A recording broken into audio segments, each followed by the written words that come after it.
I had every opportunity in the world, and my second chance was really hard. So judgment, all of those things, it's like, if I'm going to be out there in public, if I'm going to make kids change their mind and really follow who they are and what they want to be and deal with the consequences of those choices, it was like somebody called me. He's like, oh, you're like a tattooed life coach. And that stuck. And since then, I'm head to toe in tattoos. Most of them are surrounded around mental health or my story. It's like once people start asking about it, it's like this leg's dedicated to people I've lost in recovery and the adversary and choosing life and all these different things. And it's kind of a reminder of the battle that I fight every day.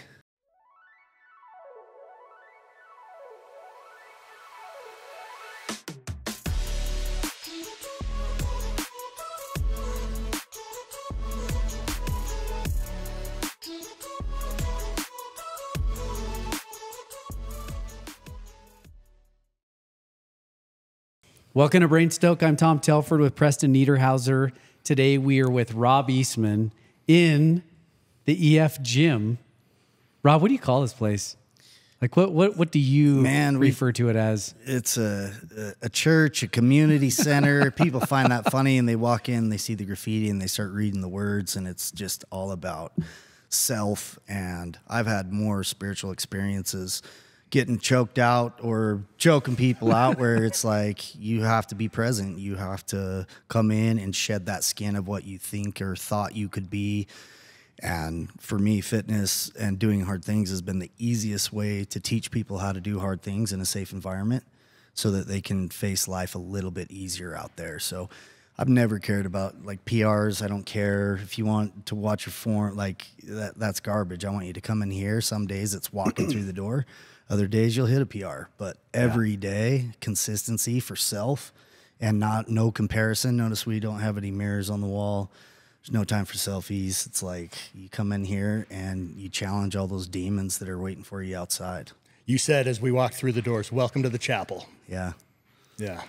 Yeah, it's the things that have happened in here in my old facility are like the spirit is strong. When people walk in here, and a lot of people are like, wait, what? Spiritual? Like, I'm here to lose 10 pounds. I'm like, well, how do you think you're going to do that? Yeah. Like, the belief system, everything you think you know about yourself has got you where you're at. Like, there's got to be some personal growth. Yeah. And by moving that heavy weight, and it might be 20 pounds to start, and you might end up at 500 at the end. But the journey in between is what matters. It doesn't, like, when people see what I'm benching or squatting, they're like, oh man, it's like, no, your 65 pounds is the same as my 365. It's no harder. Like, you're still putting in the effort. You're still failing halfway through. So really carrying people to their limit and then breaking that glass ceiling and guiding them through it, hugging them through it, punching them through it. Like I'm ADHD, so as you can tell, we got a little bit of everything here. Hey, so you 1 year ago, you introduced a book, Warrior in the Garden. Yeah. Right. I'm really curious about the title, and I want you to define what is the garden, and or guess what does it mean to you? Yeah. So growing up ill prepared, false beliefs, false confidence.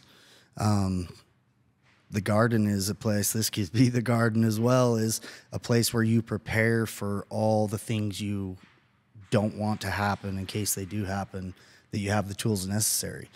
And early in my recovery and fight career, I saw the saying, it's better to be a warrior in a garden than a gardener in a war.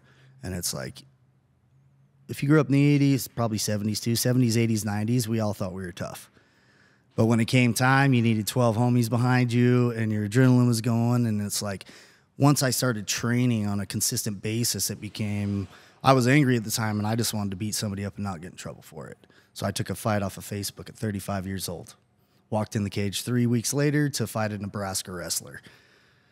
The promoter called me and says, hey, do you have any wrestling background? And my ego just hopped up, and I was like, yeah, I wrestled 78 pounds in 7th grade, and I took second. I didn't say that out loud, but that's what I thought. Yeah. And it's like, I've been in so many street fights, but if I look back, it was consistent of either a cheap shot or a drunk night or 15 people on 3 or whatever it is, but getting locked in a cage in front of your friends that you invited, it's like you need to do the work. And most of it is not the physical part. Managing your emotions once they start taping your hands and you get walked through the crowd and you hear that clink of the cage and nobody's coming to save you. You're getting tapped out, knocked out, or saved by it's I don't even remember my first walk in. I remember looking down to make sure I wasn't floating.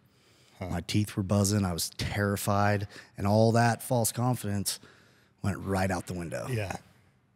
So to prepare on a daily basis, consistency, no matter how big or small, to either show my limits or break through them. It's like, if you don't know what you can do, you don't know what situations to stay out of. And we'll say deadlier I became on the mat, the more I saw the situations from far away, and I haven't been in a bad situation in over 15 years. I found myself in one damn near daily when I thought I was tough. And now I know I'm tough, and it just calms the seas. Yeah. Even when it's a bad storm, you're just like, okay, this is why I train. Yeah. We've been in this 5 minutes, and we've gone from. Sorry, yeah, I'm ADHD. Not you. It's not you, Rob. But I think that this, for our listeners, so that you know, there's so much into this story. You know, we talked about walking into a chapel. We talked about you feeling the spirit, you know, in a gym. We've talked about you fighting, tapping out. You know, you basically just described you as a fighter, but there's so much depth in your story. And Preston referred to the Warrior in the Garden, the book that you've written. I mean, you have so many labels of who you are and the positive impact that you're having on people's lives. So, you know, let's say we're in an elevator together. We walk in and, hey, you know, introduce ourselves, name, Tom Telford, Rob Eastman. But how would you define yourself today? What do you do? Man, I mean, if this is the chapel, are you the preacher? You know, I'm just a guide. Yeah. And originally it started out definitely, and I've been going through it the last couple of years of really weeding back and seeing, why did I need to put my name on everything? Why did I need to do all of these things? And it was like I wanted to be seen because I was seen for all the bad things for so long. My dad died 9 months into my recovery, and he was amazing. Like, he literally was setting laws, and I was breaking them the same day. So I wanted to stay where I was at and put the fire out, and I wanted to change the game, and I wanted to make being vulnerable and strong in the same sentence, because we weren't brought up that way. And I think when people see me covered in tattoos, head to toe, first thing they do is they either grab their purse or they grab their kid. And then once we start talking, it completely changes. Yeah. And people ask me, you know, why did you do this? I didn't go to prison. I didn't get these there. It's like, I had every opportunity in the world. And my second chance was really hard. So judgment, all of those things, it's like, if I'm going to be out there in public, if I'm going to make kids change their mind and really follow who they are and what they want to be and deal with the consequences of those choices, it was like, somebody called me, he's like, oh, you're like a tattooed life coach. And that stuck. And since then, I'm head to toe in tattoos. Most of them are surrounded around mental health or my story. It's like once people start asking about it, it's like this leg's dedicated to people I've lost in recovery and the adversary and choosing life and all these different things. And it's kind of a reminder of the battle that I fight every day. Like I don't get to wash off those wounds, and I'm not afraid to show them, in hopes that other people will be willing to open up. I think a lot of the times it's just simply starting that conversation to see that you're not going to get judged. I have a hard time with people that are just so great because I know they're full of shit, and there's something in there. Like, if you can't tell me something that you're going through, I'm not for you. Yeah. I don't care how great you are. I don't care how much money you have. I don't care about any of that stuff. I want to get to a human level, and the only thing I know of that is struggle. Like, I thrive in the fire, and I get a little wiggly when shit's good. Like, I mean, I'll be real on that. And just really creating a space that I wish I would have had. Rob, so what's really interesting to me is you're now this life coach. You've gone through a remarkable life of all kinds of different stories. You know, your book details a lot of that. Yeah. How did you fix yourself so you could work with others? Like what were some of the key things that really helped you overcome all of the crap? Yeah, I'll start with I hate the word life coach because there's a weekend course you can take this weekend to become a life coach and have it all figured out. I didn't choose it. It definitely chose me and a coach of mine that I did not get along with. That was a coach at Bountiful High, and I had just gotten out of rehab, and he's like, "Hey, I've heard a little bit about your story. Will you come share it with my students?" And I was just like, "Okay."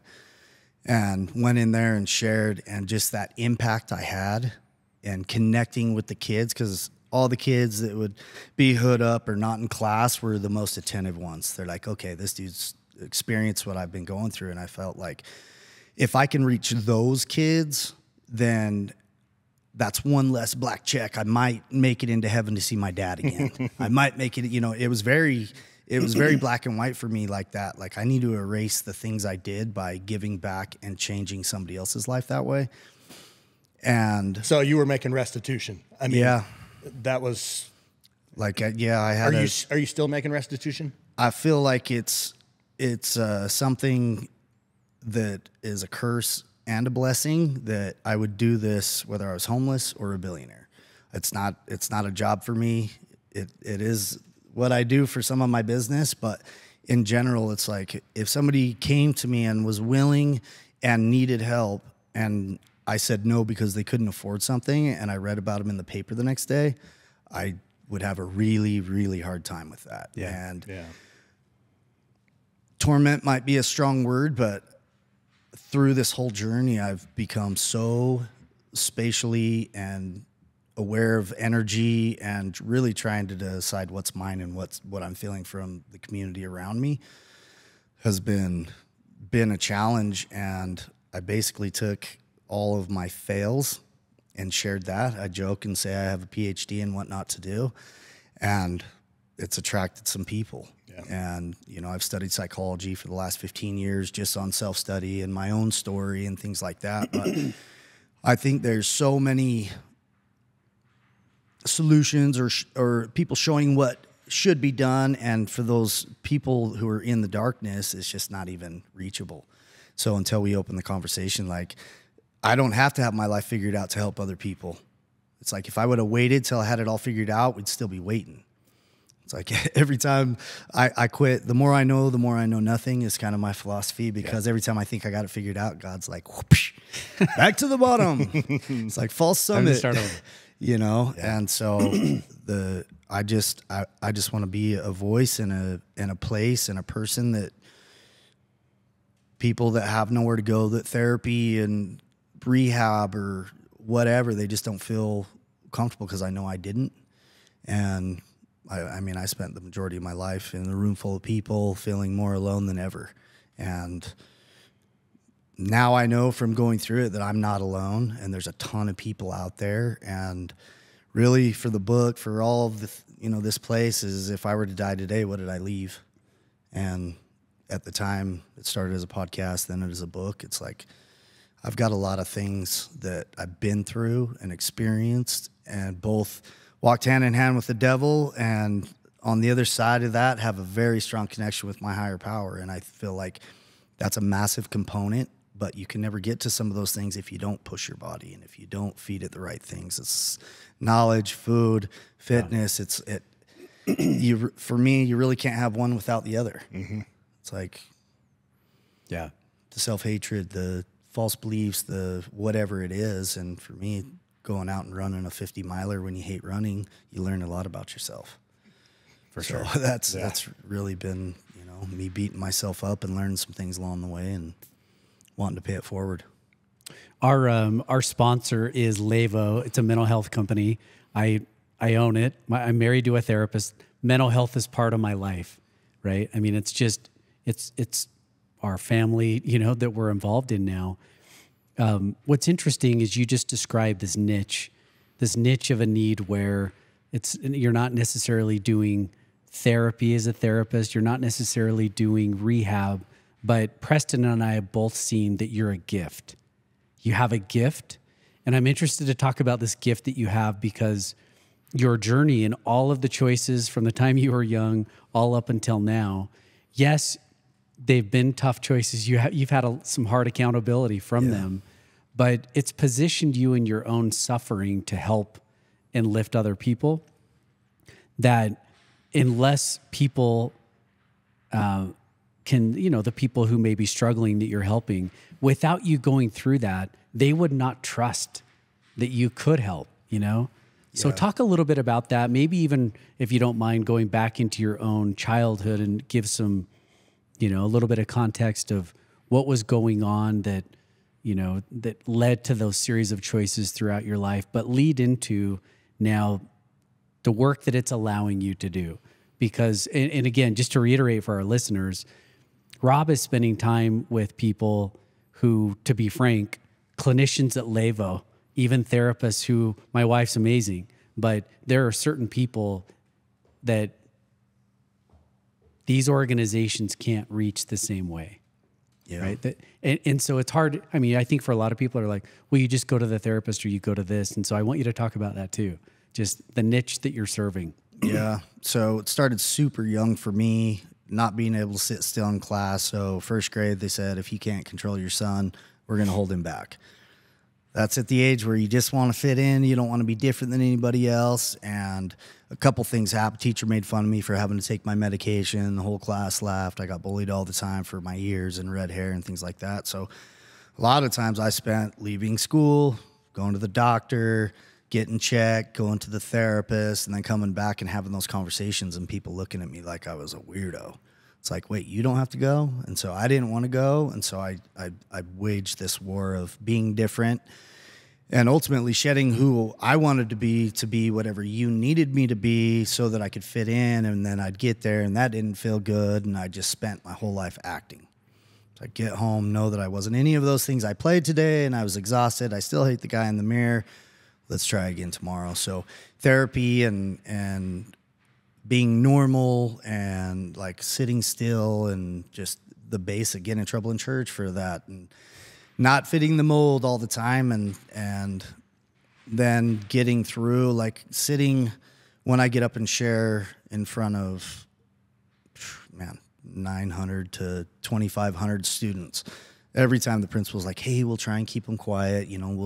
They might be a little noisy, and like a minute and a half in, it is silent. And everybody's on the edge of their chair, and they're just like, we don't know what's going on. And at the end, they're supposed to go to class, and instead 300 or 400 of them line up on the wall, and they're not leaving until they talk to me. And so many times, I don't think I've spoke in the last 15 schools that at least one kid, if not more, has come up and said, I was thinking about killing myself today. And those are just those uncomfortable conversations that were my life. And so it's a little more comfortable for me to talk about that. But a lot of people get super uneasy. And they think that it's in junior highs and high schools. I just spoke at an elementary school in North Salt Lake to 4th and 6th graders. I've never signed more Nikes, saw more little crying girls hugging me of all people. It's like they need that. They need to be human.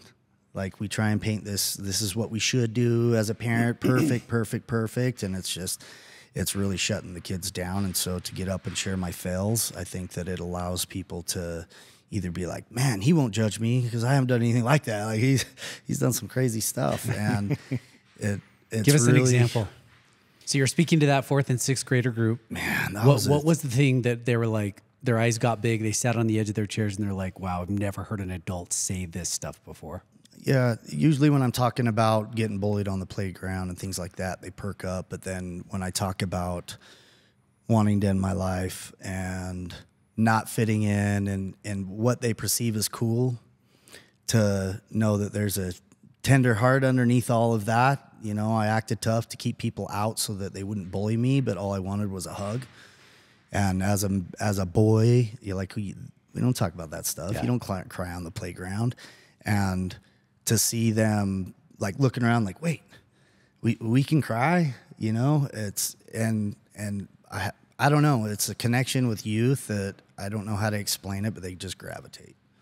They see through the tattoos and they come in and tell me things that sometimes I wish they wouldn't, and really need a team of, I spend a lot of time in the counselor's office after calling parents and things like that. And a lot of the times it's the lack of structure at home, or the lack of vulnerability or emotional vocabulary is one thing. They don't know how to explain more than sad, mad, happy. Like they have no idea how to explain what they're going through, and they don't want to talk to their friends about it. And it's just my life experience. Everything I was told not to tell anybody, not to share, has been the one thing that's opened the doors more than anything.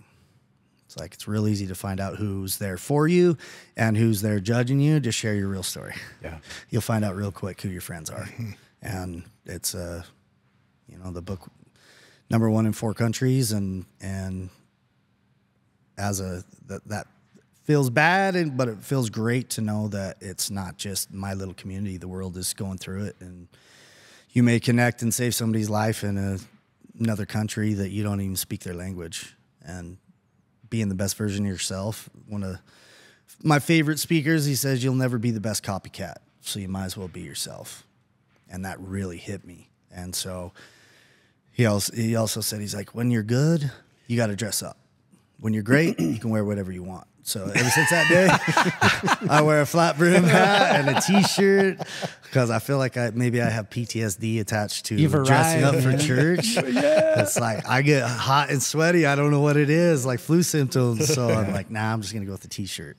So let's double click on this, Rob, because there's something here that when I listen to the book, when I hear you speak, there's something in you that is very familiar to me about pressures of being raised in an environment. You were raised in Bountiful. I was raised in Kaysville. I think if there was a race, same. maybe Centerville, would be like the third on the podium for the highest, density of LDS and active LDS, and probably very conservative LDS that there is. So can you talk a little bit about that, just that dynamic for your story in particular? Yeah. I don't know how it was anywhere else, but it's like going to church. It was a fashion show. It was a car show. It was all the things. And when they tell you, you can come here and say whatever you want. And my first experience was messing around with a girl, and I felt bad about it. So I went to my bishop, and I was walking home from church, and I saw my mom crying outside, and I went up and started talking to her. Before we even got out of church, they had told my mom and all the things, and I was like, wait a minute, this doesn't feel safe. Bleach blonde hair like Kurt Cobain, earrings, like that was not okay at church. Now everybody's wearing Jordan. I'm like, dang, I was brought up in the wrong time. So I didn't fit in there. I didn't fit in at school and like following the 10 Commandments and all of those things. It's like, I don't know where I picked it up, but I started swearing pretty young. So it was like, I'm letting my parents down. It really never was how it felt for me. It just how it felt for everybody else. And I was a high rev kid, so I was annoying the crap out of my siblings, wearing my parents out. I was getting passed off to people, and that was just kind of how it went for me. And then you tack on entrepreneurs, owning businesses and being of service to the community, school board president, state senator, and all of these things. And looking back, he didn't put the pressure on me to be anything other than the best version of myself. But to me, I needed to own a car dealership. I needed to be the best. I needed to be all these things to look cool. And I thought that's what it was about. And uncle, one of the 12 apostles. So definitely first male not to go on a mission and all these different things. It was like, I felt it from my community. And it wasn't even as much like inside of my home as it was the whispers from neighbors and hearing things down the pipeline, and whether they're true or not. It's like, as a teen, and really I think I'm probably still a teen in some ways, but those things, you hold on to those. When my own, like if I couldn't sit still with myself, so I wanted to be around other people, but then when that didn't work, it's like I had nowhere to go. So being alone wasn't an option. Killing myself wasn't an option, because my dad, he let me know the first time I tried to commit suicide with a gun. He let me know that his mother committed suicide, and he wouldn't know what he would do if he lost me. So I just wanted to please my dad. I didn't want to make him hurt, so I put that out, and then I lasted maybe 6 or 7 months before I did drugs, which was like, you're going to hell. So at that point, the shame and the beliefs and all of these different things of letting people down, it was just like, just steamrolled that. Yeah. It's like the drugs numb you out until they don't, and then you add something until it doesn't, and it's just like repetitive until you're so deep that there's nowhere to go. It's interesting to just kind of dive into that. And I hope as people hear this, they know we're not trying to throw any church, any religion under the bus. It's just for people to have contextual understanding that when all of the things are piling on pressure, right, a child has to cope. Yeah. Right. And I know how I coped. We have a very similar story, different outcomes, but a different, a similar story in terms of the pressures that I felt. Horrible in school, not a great student. My checkout during those years, my saving grace was athletics too. I mean, if I could just be active, I could cope with it all, But I struggled with so many of those factors and the pressures that were there. When you look now, I mean, we walked in, we started this by saying a chapel and spirituality. Now talk about that, because the way you were raised in terms of what you heard was spiritual and, in a chapel versus how has this become that at this stage? Yeah, I think so. In 2009, when I got out of rehab, my wife, that I thought we'd been working through things, let me know on the ride home that we were divorced. Shortly after that, the bank took everything I owned, then my dad died. And I was so freaking mad at this God that the picture on the wall in my mom's house, like when somebody says something, that a picture pops into your head of the stories in primary of like, it's a visual for me. And I had to be like, I can't believe in that right now because I'm so angry, but I need to believe in something. So I had to, success definitely had dollar signs in it. And at the time I was on food stamps, living in government housing, going from, living on the mountain, being the king, to really facing who I was. So I needed to take some of the fails out. And I was like, success for me would be getting up and not having to take a pill or have a cigarette, going to work, just basics, and redefine what my God looked like. And at the time it was my dad. Like, if there's a heaven, he's there. And if he's there, he's probably running the show. So that was my little spite and poke. But I could pray to him 1 to 50 times a day. And I knew that if there was something, that he would get the message. And that quickly, I did 6 or 7 months of that. I'd be talking. I always make you pray with your eyes open and out loud so that you're more present, like releasing the energy. Because if I'm quiet down on my knees, I'm thinking about football. Midway through the prayer, I'm thinking about something I probably shouldn't. Like I'm apologizing for the prayer I tried to give.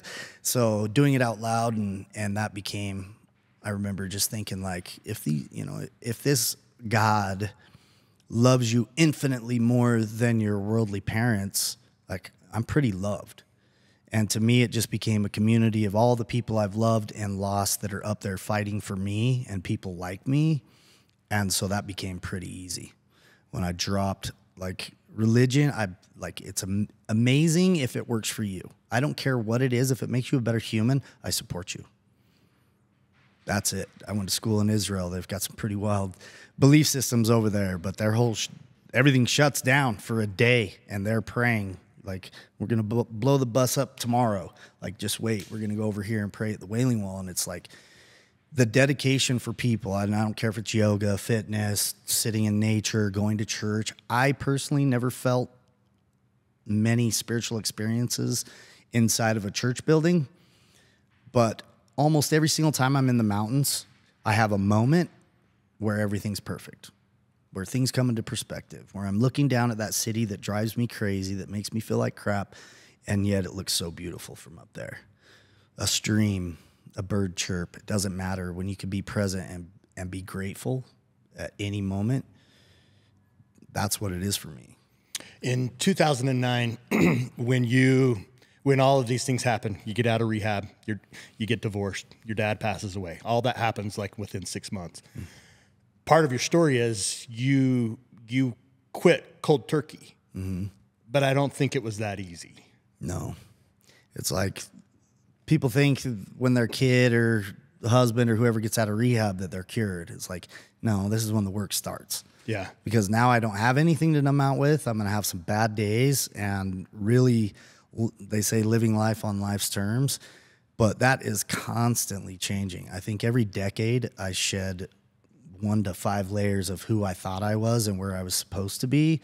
And now I'm just like, I'm so journey invested rather than destination, because every time I've got to this goal, I know I can do way more. Then it's just like, dang, how big of a goal am I going to have to set now? It's like, shit, yeah. I'm tired of setting goals. I just want to get up and kind of be guided. And so the drive to stay healthy mentally and physically is an everyday battle for you? Oh, absolutely. Yeah. People think it's easy. Like, I've been getting up at 4 a.m. for a decade. I hate that. Like, so, you know, reading for me, there's a book called The 5-Second Rule, and it's like, count backwards from 5 and eject yourself out of bed. And I was like, that's stupid, but I'm going to try it. So you can't come up with very many excuses in 5 seconds. And I'd get up, and by the time I was brushing my teeth, I was up a little bit. And that brought me into another side of the spirituality, is watching the sunrise. Like, I didn't see that. And if I did see the sunrise, it was because I'd been on meth for a couple days, and I was like, oh, shit, I got to go to work. Like, that's a problem. But to sit in it, and people talk about quality time. And it's like, how quality can your time be if you wake up late, rush to work, get bitched at by your boss, deal with all the stuff at the end of the day, and then come home and your family needs you? It's like, that's not much quality time. So the time you get before the world wakes up, before the emails are coming in, is usually spent in the mornings. So that personal time for me to slow roll into my day and then come in and motivate people for the last 15 years on days where some days I don't want to be here. And I think for me, it's been a blessing to create the community where I can be honest about that. I don't have to be the man every day. So I'm training these guys that some days it's going to be for them, but some days it's going to be for everybody else. And every day show up, and we're willing to deal with whatever comes in the room, and we're going to have at least one leader in the room. So who holds you accountable? Man, I try and make it to where anybody in my circle can look me in the eye and be like, how are you doing? And if they get it good, they're like, bullshit. Let's go sit down. Yeah. And it's just, the more you hold on to that, and the more you tell yourself that lie that I'm good, it's going to, you know, it's a season, it's going to pass.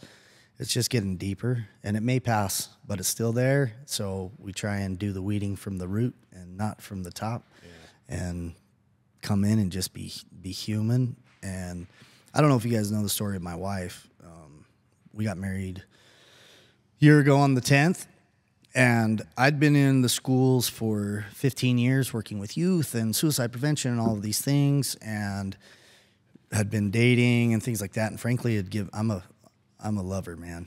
It's like You fall hard. Romantic. Like I like to do that. You're not a fighter? You know, I can if I need to. But I gotten to the point where I'd like kind of fallen into the belief that it was just all a myth. Like, I'd need multiple people to fulfill all the things that I needed. And I met Heidi, and we started hearing her story. And her husband of 15 years had pulled off the side of the road and ended up shooting himself in front of her and her 3 boys. And when she told me that, she was looking at me like, okay, this dude's going to bounce. And that was the deepest connection. I was like, this is why I've been doing this for 15 years. I'm going to get teary-eyed. But to be able to sit firm with some young men that have been through some god-awful things, and when you live in that environment, that's normal. And to the outside world, that's not normal, but what you live in every day, they develop skills necessary to live in that. Yeah. And to have the opportunity to be a full-time dad and walk through hell with some pretty cool people that I get to live in the house with every day and sleep over with my best friend every day is a blessing. And I think to a lot of people, they see this baggage of other people rather than their journey. And I'm just grateful for my path that's led me to sitting here with you guys, to having the wife I have, to having the life I have. And get a cry on a Tuesday. What is it? Wednesday, Thursday? I don't even know what day it is. With some grown men. And yeah, I'm blessed, and I don't think I would have the understanding that I have of human nature and behaviors and families without having gone through it myself. And I think I said at the start, my family had more opportunity than most. And at some time, everybody at some point's been a shit show. And it's like, if that can happen to us, what's going on right in our own community? Like, everybody sending money out of the country to go some nonprofit or whatever. It's like, have you looked at all the red schools in your own neighborhood? Like, there's kids right here that aren't eating, that have no support, that have no after school plans. That I just wanted to go inside my walls and start building out on my community. And the only thing I was ever good at was fitness and applying my stupid mistakes to letting people feel normal. I think it's so easy to, you're so approachable. I can now see that with students and kids and teens, trusting you so quickly because you're so real about the paradox of like that life is a giant fight, but it's also full of love, and I think it's cool. Say more about your wife and your kids. Man, how's that been the last year? It's been a roller coaster as far as like, she's a CEO. She started a big company and sold out a few years ago, retired at 35, like super smart. She's amazing at business, all the things that I'm not good at. And to give her a space to step into her feminine has been amazing, and quite a journey of her understanding like all the pieces that she is. And same with the boys and our experience. Like, we rarely fight each other. We're like battling to really get this thing down and make sure that our kids see things for what they are and have more educated decisions on, like, you can do that, but we're not going to come save you. And this is what could happen. Where a lot of families I know, that the sex talk in our house was, we don't do that. Like, well, what if I do? We don't do that. Next, you'll go to hell. I don't know if my mom ever said that, but yeah. Or drugs and alcohol. Well, we don't do that. Well, what if I do? Can I call you? Is it going to be a bad situation? Or are you going to, walk me through it, love me through it, and get me the help I need? Or are you going to make it go away? And she has taught me so much of laying, for me to be, we're sitting in bed and one of her kids will come in and start talking about like real stuff. And I won't share that because that's their story, but openly talking like they would to their 16-year-old buddy, to their mom and stepdad. I'm just like, what is going on right now? It's like so foreign to me. And it's like, what if I could have done that? What if I felt safe to come home and talk to my parents about the bad thing I just did, or that I'm getting into A, B, C, or D and not get a laminated scripture thrown at me, or shamed because of it, or made to feel even more broken than I already feel. And she's given me a space to drop because I've been through some shit. And so for me, it's like my brain's always like, worst case scenario, what would you do? Like, hopefully it doesn't ever get that. So she's like, oh, you can slow roll it. You don't have to just jump off the cliff and show them the dive from 75 feet. It's like, they're not there yet. So it's really taught me patience and compassion and yeah. I mean, every day's we're learning every day. And the more I go through it with my own family or the communities or in the schools, it's just like, for the most part, and it's bad to blanket statement, but we're absolutely clueless to what's going on to our youth in the schools and our belief of what our kids like and what they're like in the hallways. It's terrifying. I aspire to have that type of relationship with my kids. I don't know if, well, I mean, so I love what you've shared. And what I would like to know for our audience is how do we as parents find ways for our kids to be willing to share the hardest and the awfulest things that they're dealing with as they're standing next to our bed at night when they come home and they check in, you know, or wherever that is. That's how have you guys figured it out? And what are some thoughts around that?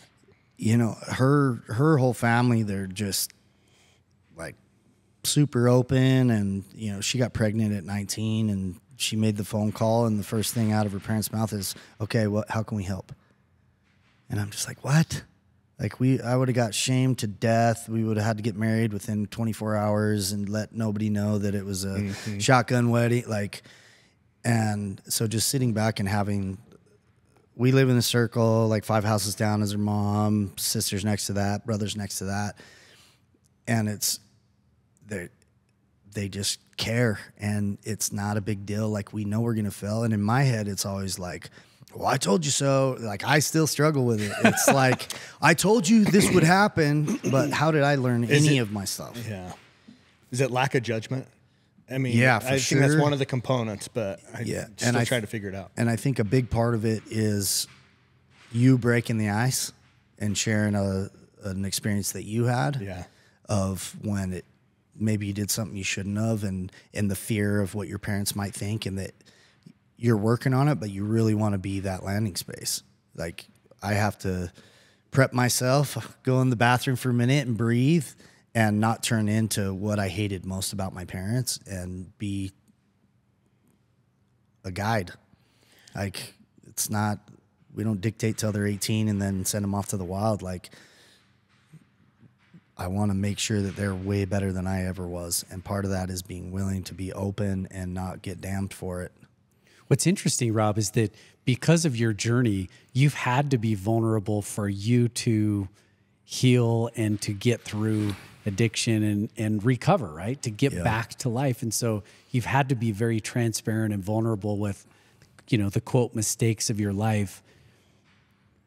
As much as that's been your journey because of, you know, the choice making, that is still the recipe for all of us as parents. Mm-hmm. You know, I mean, I haven't been to rehab, but I have a past, you know, and it's me sharing my past and being very open, which by the way, you know, I argue with my wife too, when we were young married, like, she's like, you're never going to tell our kids that. I'm like, yeah, I'm probably going to tell them all of it. At least, you know, at least these, because this is the learning stuff. And because I didn't have that either.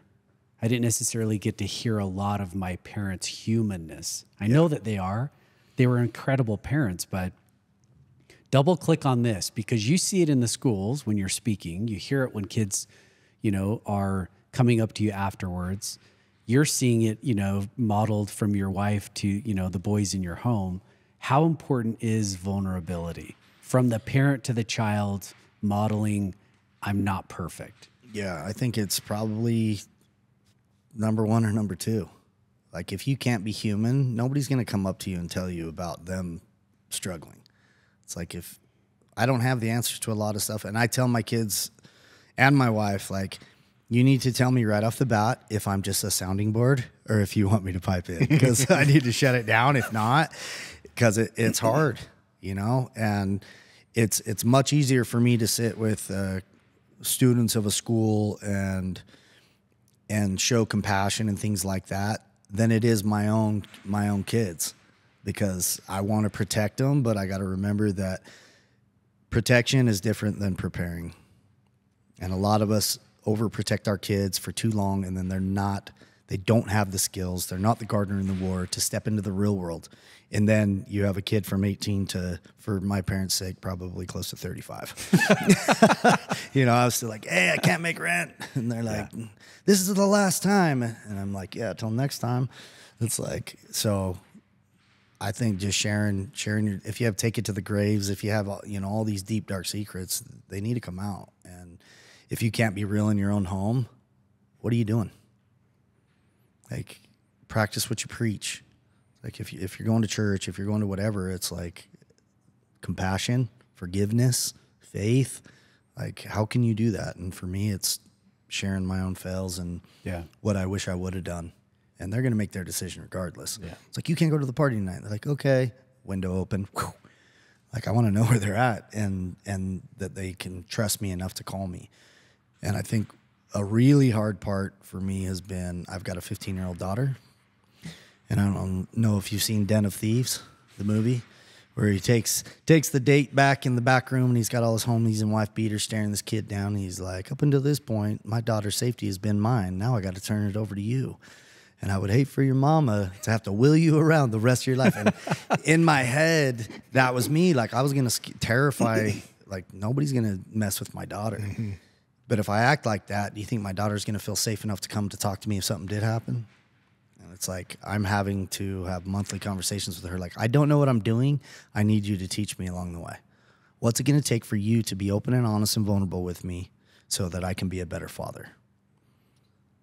It's like, oftentimes, the only time you find out about something is after it's happened. And there's nothing you can do at that point. It's like, so rock climbing, jujitsu, wrestling, like I equipped her to be ready for dudes like I was at that age. And so I'm not taking away her innocence. I'm just preparing her to see the signs and to know the energies and to know the minds of teenage boys and things like that. It's having the experience of having 3 teenage boys in the house compared to having a daughter. I'm just like, it's like, oh yeah, your girlfriend's cute. Good job, buddy. And then if it's my daughter, I'm like, what are you doing? No.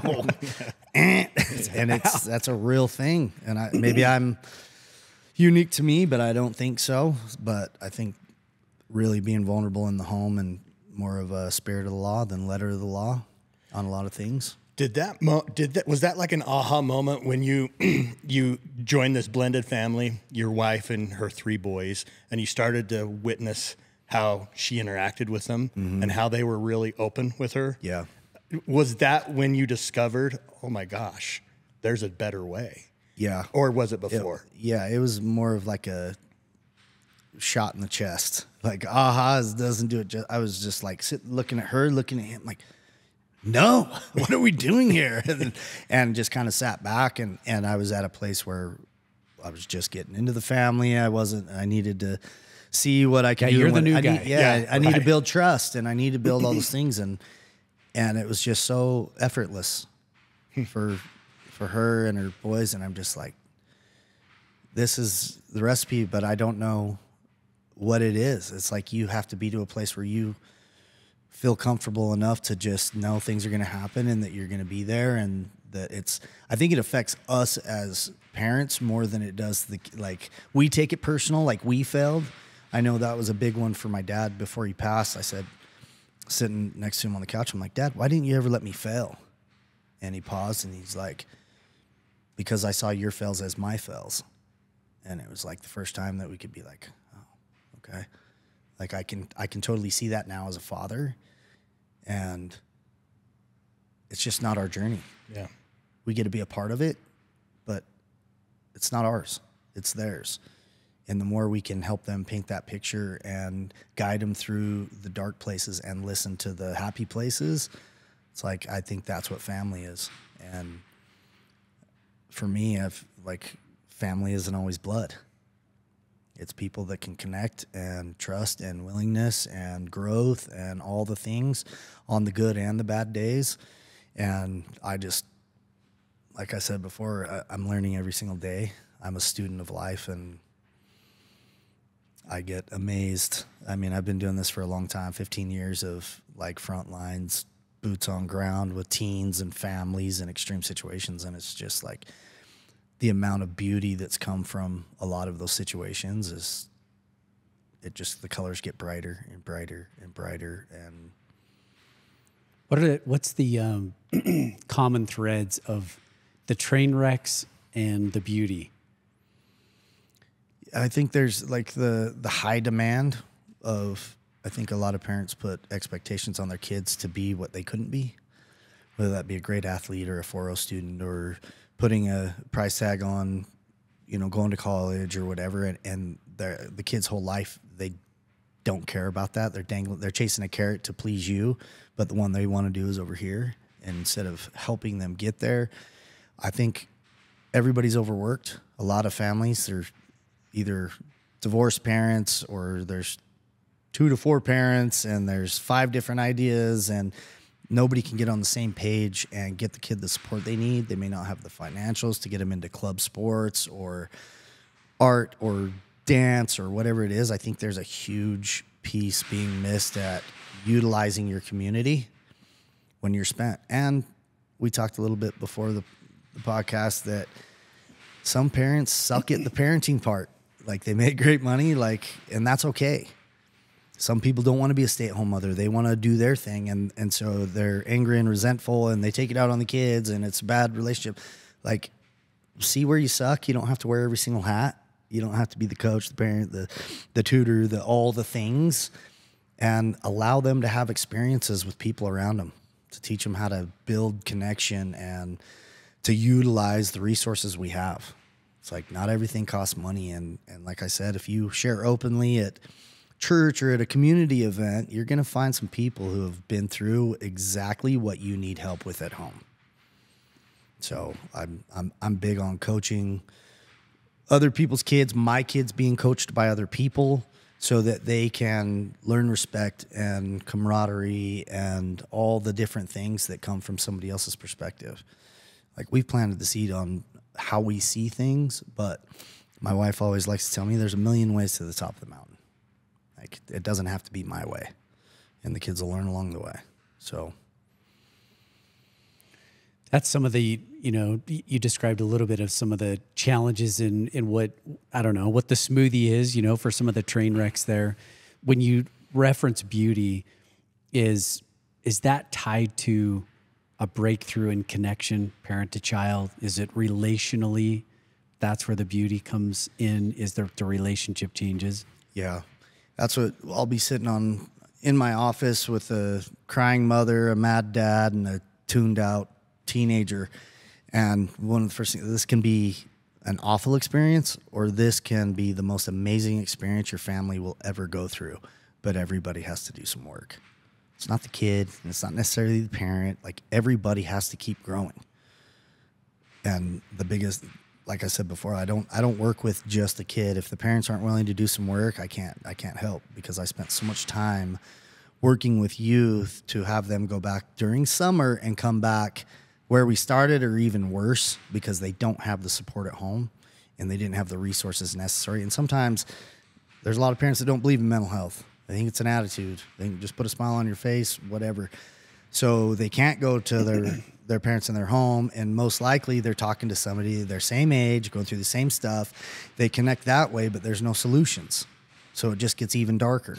So to really open up to, I'm a parent to many, and I'm willing to give time and resources and things to that to people who are ready to work and willing to show up for themselves.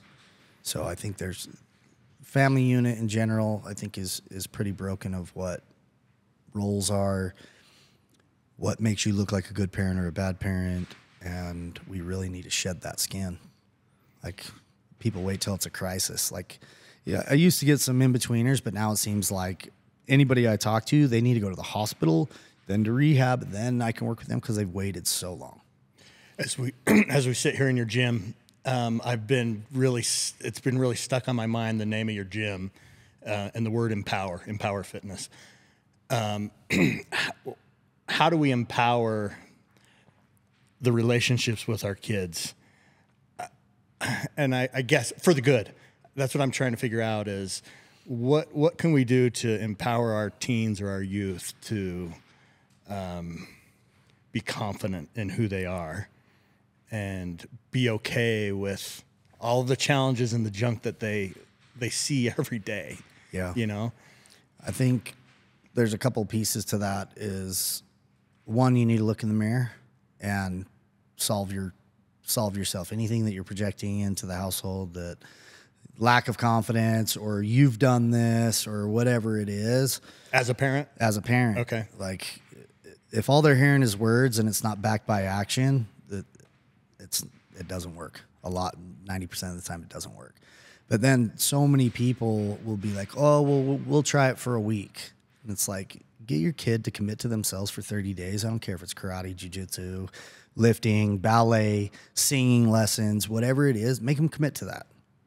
But if we allow them to quit after 3 days or 5 days because one moment didn't feel good, you're flexing that muscle. You're flexing the I don't have to do it muscle all the time. If you set boundaries at home and you don't stick to them, if they win 4 out of the 5 times of getting their way, what do you think's going to happen? It's like you need to love them enough to hold them accountable. You need to show them how to just continuously get up. Failure's a part of the process. And the journey piece of that is massive. And it's like people always ask me, what is that? And it's like it's a Superman symbol for mental health. It's like empowering families. It's like it's all the things. And I think the loudest speaks when you really, some people think it's selfish, but when you put into yourself, your kids see that. They see you get up early. They see you eating the right food. They see you going and doing hard things and maybe failing and coming back. And like me and my daughter, we just started singing together. And I've always wanted to sing, but I was always afraid of what people might say. And they're awful, but it's so fun. It's like I was afraid even with her standing in the room. I'm like, just give me a few verses and then come in. And it's like, who cares? Hey, is there video of this? Yeah, actually. But it's like, for me, there's still a ton of childhood insecurities of me that I'm projecting onto my kids. I don't want them to feel like I did, so I'm going to protect them from the situation rather than prepare them for it. Like everything that comes out of my mouth, I'm like, oh yeah, I need to do that better. I need to do that better. It's like, I know I'll never arrive, and there's always room for growth. And if I'm not doing it, I can't expect anybody else to do that. So just try and be an example and own my shit when I'm a bad example, you know, being willing to be like, yeah, that was a bad idea. Yeah, sorry you had to see that, you know, and being vulnerable and growing through it. And you know, for me, even I'll use church as an example. Back when I was growing up, Saturday mornings, they'd have pancakes in the parking lot. I feel like, I don't know any of my neighbors. I try and talk to them, but everybody's like, boom, boom, like back inside. We used to hang out on the front porch and connect. And I feel like a lot of people don't know anybody inside of their own neighborhood. So the only thing is school. And when they're not on school, they're on their headphones and playing some game with some dude out of the UK or watching somebody else play a game. Like that just seems weird to me. We're, you know, building sketchy jumps for BMX bikes and hoping blowing in the Nintendo game would work, but they're a little more efficient these days. You know, I just think family secrets are a really toxic thing. And I bet if you shared them, more than half of your neighborhood's going to be like, thank you. We're going through the same thing. How can we utilize each other to make this better? Because I can go in and talk to your kid about something that you guys have been struggling about and say verbatim what you told them. And they're going to be like, he gets it. Yeah. Because they're just sick of hearing our voice. It's like, Dad, shut up. Yeah, totally. And it's like, there's no magic about it. It's just different experience, and they don't feel judged, or they don't feel like they're, I know for me, it was letting my parents down. If I tell them this, how are they going to view me? And that fear was very strong. I think it's strong for most. I think there's a crux of that in most child, you know, to parent relationships, that kids don't want to disappoint their parents. You know, I mean, that was strong. You know, it was strong in my family. It was strong with coaches. It was strong. I was worried about disappointment, you know, because if you disappoint, then you're going to live with shame, and then you're in the spiral, right? The whole thing. What's the risk? I mean, as you double click on this stuff with parents, what's the risk of parents really being human in front of their kids, or just allowing their kids to know that, hey, my parents, they screw up. Like they don't have it all together. Yeah. The biggest thing, like 9 out of 10 times, like, well, if I tell them what I did, that'll give them the right to do it. And I'm like, no, that won't. But being honest and open about what you went through as a kid, letting them know that you were a kid once, like kids like you don't get it. You were never in school, walking the hallways. Like going back to that age and thinking about a situation, whether it be good or bad, it doesn't always have to be in the negative, but being like, man, when I was your age, this is how I felt about myself, and just planting the seed, not even necessarily sitting down. And a lot of times, if your kid's a texter, let them sit in their room where they don't have to make eye contact with you. If they're going to open up that way to just get it going, to be more open and honest, and they can type it better, that will move into a little more conversation as you pass in the kitchen, and then sitting on the couch and having those same conversations.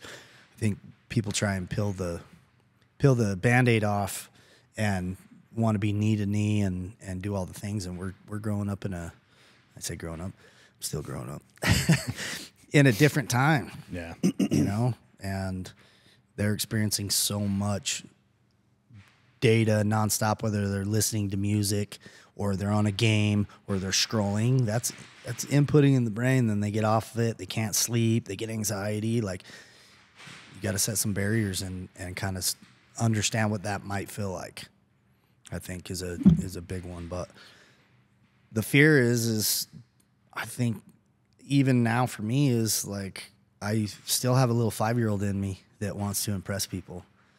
And if I tell my kids, what are they going to think of me? And it's like, right back, I either deal with the kid or I'm dealing with your inner child. Like I feel like that's the only two options here. And if the way you're parenting isn't working, take a look at that. I mean, is that part of it that we as parents want to be the hero to our kids? And if they see us as mistakes or that I mess up, that I can no longer sit in that hero stance? Yeah. You know, they might not listen to me. They may go somewhere else. Like we're getting to that age where there's some empty nesters and they're just standing there going, man, who am I married to? It's like they gave up everything. That's another big one is people give up everything for their kids. It's like, what is that showing your kids? You gave up on your dreams. You're not chasing anything. You go to work, you come home, you get on them for what they're not doing. It's like, what are you doing? How are you chasing your passion? What things have you always wanted to do that you're not doing? It's like you get a kid and you stop hiking because now you have a kid. It's like throw them in the backpack. If you love hiking, give that piece of you to them. Take them out. Teach them the hard stuff early on so it just becomes a natural part of life. Bring your kid in to train with you. Yeah, it's annoying as heck to get them to understand it at first, but the earlier they learn it, then you get to work out with your kids. Yeah. It's like mountain biking, dirt biking, swimming, whatever it is. There is a time that it takes to teach them the proper way to do things and then let them figure it out along the way. But it's become easier to throw a tablet or take some extra hours at work and, ask them why they didn't get another touchdown today. It's like the Uncle Rico thing. It's like, Dad, I'm already way better than you were, dude. like, stop with that. Totally. Is there common ingredients that you see, common threads of these things are occurring in the environment when you have teen and parent struggles? There's different things that come in, but really rich families and really poor families, seems like the kids are more survival on the bottom and these kids are more entitled, and it can be just as ugly getting back to a happy medium. And so there's a lot of layers to that question. Yeah. And it's, when I worked in the school, they gave me a classroom to work with some of the failing students and all of that. And common thread was I'd either go home, parents were at work, so I didn't have any structure. I'd go home and I would raise my siblings. So I come to school to rest. They don't care about their math grade. They don't care about any of that stuff. They want to eat because they may not be eating. Or dad's got him a personal trainer at 6 years old because he's going to the league. It's like, you can wear your kids out. Yeah. It's like, what do they want? How can you help them get there? What do you want for them? Like, is there some part of you that you didn't add up, so you're pushing that onto them? So like, I think just sitting down and really looking at the family dynamic and seeing where each person's genius is, because everybody has it, and allowing them to share that and not force feeding all these other pieces that we all know when you get to the real world, we don't use half the stuff that we learned in school anyways. So really allowing them to try things, move into their space, and kind of, I think that self-love piece is a big one. A lot of these kids, they don't even know what that means. Yeah. Because the person that's supposed to love them most is their biggest bully or isn't around enough. I'm working. If I don't work, then you wouldn't have those clothes, or you wouldn't have those Jordans, or whatever it is. There's always something where it's hard, because if you have good connection, then something you got to give up the 10s to have solid 7.5s in all pieces of life. Like, you definitely have to give something up in order to get something. Yeah. And that's a tough one. There's a lot. Like, there's a lot, and it's every family's different, you know? Yeah. So I feel like some of the situations that we have in common with you in the discussions that we've had in the past, you know, some pretty tough situations, pretty tough family dynamics that are going on and challenges that are there. When you see, you know, this gym turn into a chapel, when you feel the spirit here, you know, you described, what is going on? Is it people recognizing a certain something, or are they having a breakthrough in those tough situations or tough family environments? yeah, I think it's they coming in, and I always sit down with them and kind of get a little background, and just so I have an idea of where I can push, where I need to lay off, things like that. But it's always them doing something hard and finding out they can do it, or connecting with another person that is from a completely different walk of life, but they have so much in common. It's like the human connection thing, like actual person to person sharing, struggling together, regardless of, you know, everybody's at their own level of that, but in here sweating together as a unit and pushing through. There's an energy that builds in here that's tangible. Like, I sit back and I'm like, this has nothing to do with me, and I get to do this every day. It's like people bring a spirit about them, and once they find out that they can do it, it's pretty remarkable what happens. It's almost them discovering that empowerment piece, right? Yeah. And then think That's about how much better of a parent they go home, and they broke through something they believed about themselves since they were a little kid. They're like, nope, I can do this. You know, this new excitement and playful energy. So, yeah, I get the beauty of, we have a class at 5 and then a class on the mat at 5. So parents that would normally come and hover and co-coach, and like, no, you don't get to sit over there. If you want to work out, great. And they get to work out, and you see them both sweating, going home, and they're just excited and both did something and have something to talk about. It's a cool dynamic. Yeah. You've had a lot of highs in your life, you know, natural and chemically. Yeah.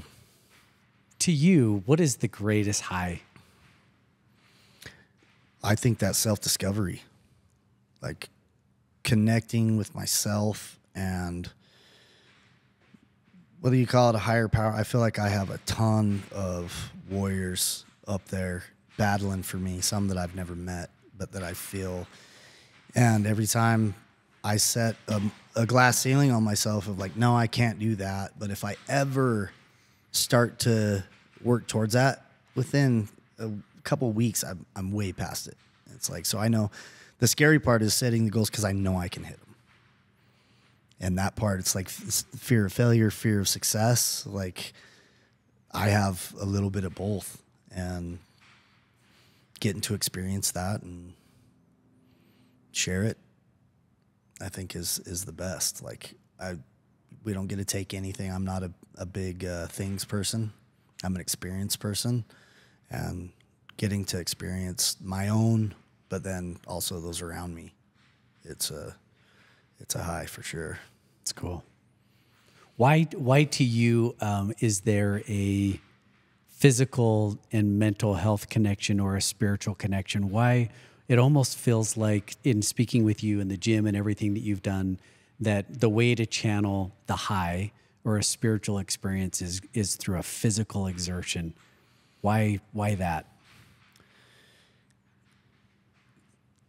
I feel like my mind races, and I can try and outthink that. It just gets wound up even more.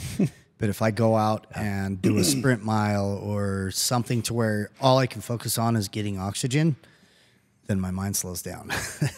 It's like, I've done the extremes on pretty much everything, the fights or ultra marathons. It's like, you got a 50 miler, you've experienced every emotion. I'm crushing it. I want to die. Why did I do this? I'm a loser. I'm not going to finish, all in the first 25 miles. And then those last 25 miles, and you're coming across the finish line, and you're like, okay, I can do this. It's like 10 years of therapy in 10 hours, or jumping. I don't know if you've seen the swing in Moab, but launching yourself off a 400-foot cliff. I saw that video of you sending it's like you skydiving. You don't have much time to think once you're out the door. So getting underweight or setting off on, I call them walkabouts, pack some food, and I don't know how long I'm going to be gone. I don't know how far I'm going to go. I'll know when I know. Yeah. And I'm going to pick up a rock, or I'm going to pick up a stick, and I'm not going to take the trail. And it's an easy, free way for me to find out something about myself. Like that energy for me, it's like a whole bunch of things that I'm supposed to be understanding, but until I get it weaned down a little bit. And for me, it's always been nature or pushing myself to the limit to where all I can think about is my legs not blowing up or me getting the oxygen I need so I don't pass out, and then everything settles down.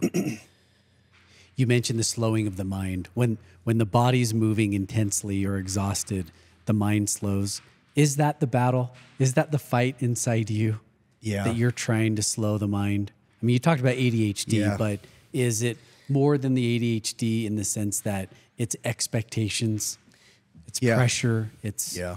I think that's been a hard one for me too. It's like I wanted to be seen, and then I'm to a place where I don't want to be seen. Like I want to share what I have, but I want it to be, like Wizard of Oz, the man behind the sheet, because it's not about me. I went through it, but so did a whole bunch of other people, and I hope that they're brave enough to step up and share their story to find out how connected we are. And when you get into this world, especially where a lot of times it is life or death, and that expectation that I hold on myself, like if even getting up anytime a podcast or speaking, like something I could say could trigger or save a life, like I put a lot of pressure on myself, and so I've had to learn how to know that, again, that it's not my journey. I'm just a blip in the bucket, and I hope that I make a positive impact. But yeah, man, my mind it's a racer in trying to understand what's personal, what's business, what's a parenting, what's like separate, compartmentalize those voices and be like, okay, what's important right now? What can I put to the side? What do I need to give back to whoever gave it to me in the first place? I'm like I said, I'm a student of life and just learning every single day. I love that you've cued into it, though. I mean, I think there are a lot of people who can go throughout their whole life. They're trying to battle the same mind racing, whatever that is, expectations, high pressure, environments. And this sounds horrible, but they don't have the blessing of the train wreck, right? Yeah. They cope, they stay in it. They're high functioning. They can do the thing that allows them to just stay in that mess, for a long time. And in a lot of ways, the train wreck, that you have had at a stage in life has become, the literal blessing for so many other people, Yeah. Your suffer has become the ability to help others that are suffering. So I think it's amazing. Freestyle for a minute, when you think about the families, the teens, the whoever, and what's going on, what you see from your lens, what advice? Yeah, I think the biggest one is whatever you're experiencing, so many other people are going through it, and at the end of the day, it's going to come out at some point, and no better time than now. It's like teach your kids how to be vulnerable, but also strong. Deal with their problems today. Don't let them pile up. It's like I use the Post-it note. Like if you have a list of all these things and it's giving you anxiety and you're procrastinating, like write them all out on a Post-it notes and just do the top one. Stick it over there and then do the next one. And it's like every day we get up, push things off, or parenting, whatever it is. It's like share it, air it out to the world, whatever you believe in. That's why I say things out loud. If science is true, that the universe has to give me something in return. And it's like, once you tune into whether it be prayer, meditation, whatever it is, you get the answer pretty quick. And a lot of the times it takes action. And so we keep praying for a move that doesn't take action. It's like, just do the work. And in the work, you will find so many awesome experiences. Fear aside, just do it. Get out there and be the best version of yourself, which will help you in your parenting, which will help your kid be the best version of themselves. And I'm just big on airing the dirty laundry. And, you know, there's levels to the game and age appropriate on all of those things. But for me, I don't want to be perfect. It's too much pressure. Like, I want to be around people that I can just tell them how I'm feeling, and they're going to give me their 2 cents, and that I can apply what feels good to me, and that they're going to hold me accountable. Maybe on a parting thought or a final thought, and if you'll speak to this a little bit, but as we've sat here for the last hour or so, we've watched this progression, this story of you, your life. You've reached a point, I think, where you're very content. You're very at peace with who you are, who you've been, and I think you know right where you're going. Yeah. Just speak to that mindset that you've now reached. Yeah. I think it just comes back like, I love Scotland. Nobody's in a hurry. They're at their own pace. It's like, rush to the next thing, and it's not going to be what you want. It's like, I'm not in a hurry. Whatever's going to happen is going to happen. Yeah, I have some goals and things that I want to do personally, financially, but I'm going to enjoy today, and I'm going to share it with whoever's willing to come in and hear, and whether it be a positive or helping them through hard times. I'm just not in a rush anymore. Just want to slow it down. I feel like every decade of my life, I have this list of things that I thought was important that I found out is not important, and I get to let it go. And I'm about to be 47, and there's just no rush. You know, the rush is spending more quality time, and not towards things or any one place. I just want to do my best today and evaluate that tonight, and be able to sleep. You know, for me, it's a daily, what did I learn? What could I do better? What did I do good? And thank you. And Does that help to keep it small? yeah. Just even the mind racing, you know, I mean, I have my own process for how I manage my mind racing, but is it easier just to stay in the day, not too far out? Just, Yeah, I think, you know, day at a time, that type of stuff, like I can think deep into, but for my own personal soul and how it operates, I try and stay very present. And for me, I hire out everything that I suck at.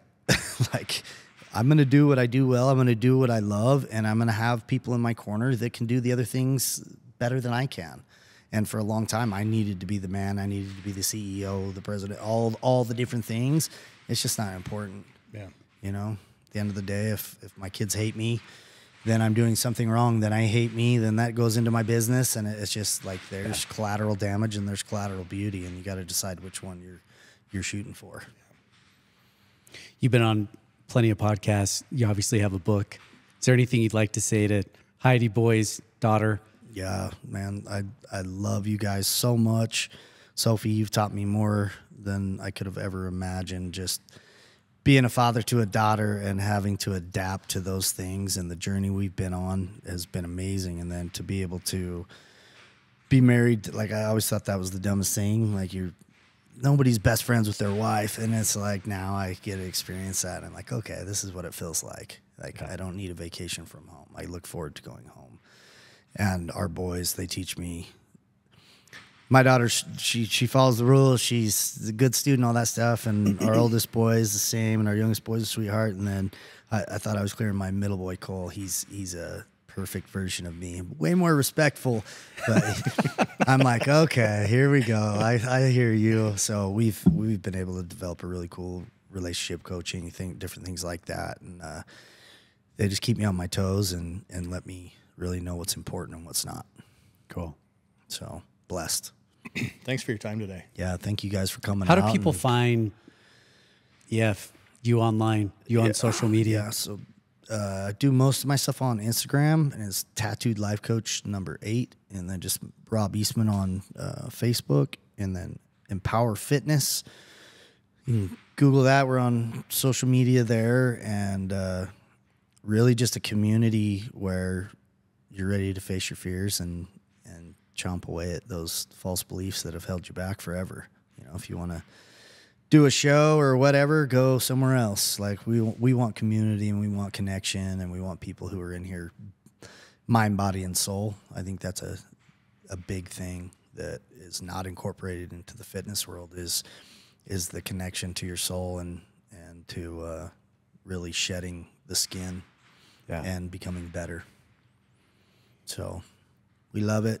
Like you said, we got that. I've had that saying in my gym. It says, walked in a lamb, left a lion. And I think that's true to going into the new school, going into a new job, going into a new relationship, becoming a parent for the first time, letting go of your last kid for the first time. It's like everything's a first time.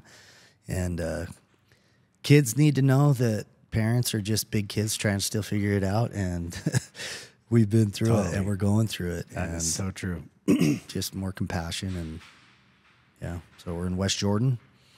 And my book is Warrior in the Garden. My wife's book is called Buying Time.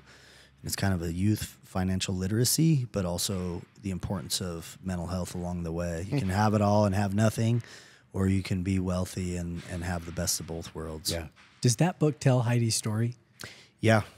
So originally it started out as, you know, she had just sold out for millions of dollars and the CEO stuff, and then her husband passed. And if she hadn't have had the funds, is like it switched to like it bought her time to get the proper healing and spend the time with the boys and really take a look at what had happened and how they wanted to change things moving forward. And so it's I wish I would have had it years ago. It's simple investing, things that we weren't taught, and if we did, our parents just kept it to themselves and made the wealth and didn't pass it down. But and then a workbook that goes along with it. And she's amazing and makes me a better man for sure. So she's just amazing. Grateful. You know, when I started following you guys a while ago on social media, it was fun to kind of watch the engagement, and then you get married. I knew that you guys were at a different place relationally when you were both in the ice bath. I'm like, that says everything. Yeah. So I asked her to marry me at my breathing coach. He had this big dome in his backyard, and I'm like, look, and I didn't say this to her, but if she's not willing to sit for 5 minutes in a cold bath, she will never survive me. So we did breathing and meditation, and I had my coach turn on or light some candles and put out petals, so that when she woke up and turned around, it was this situation. And then asked her, told her why I love, you know, all the things. And then instead of a beautiful moment after that, it's like strip down, ice bath. So we went out there and sat in the same ice bath, and just, you know, when somebody's willing to hop in the cold with you, they're your teammate. So she's been awesome. Well, the two of you have built a lovely chapel. Yeah. I love this place. Yeah. You're awesome, Rob. Thank you. You are having such a positive impact, and we can't thank you enough. I appreciate that. That's awesome. You've had your daily dose.